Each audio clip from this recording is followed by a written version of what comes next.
Случва ли ти се да си смачкан, да нямаш настроение, да не ти се прави нищо, въпреки че имаш мечти, планове, цели, върху които трябва да работиш и ти не правиш нищо.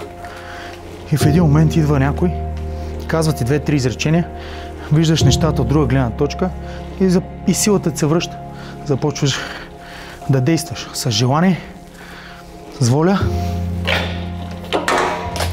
и нещата започват да ти се получават. Това искам да правя аз като треньор на професионални състезатели, на любители, на деца с увреждания,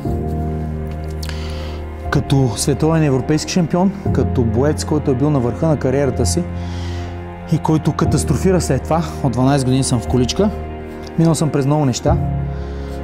Знам какво е да си на дъното, да не ти се прави нищо.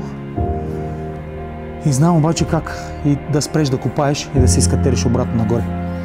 Затова отварям канал в Patreon, в който ще споделям клипове, които могат да променят живота ти или живота на твои близки. Ще споделям принципи, мотивация, неща свързани с здравето, както физическо, така и душевното. Каналът ще подпомага дейността ни с децата с увреждания, с които благодаря на Господ имаме уникални резултати. Искаме да разширим тази дейност. Затова, ако искаш да си част от кауза, която променя животи, абонирай се и сподели с приятели.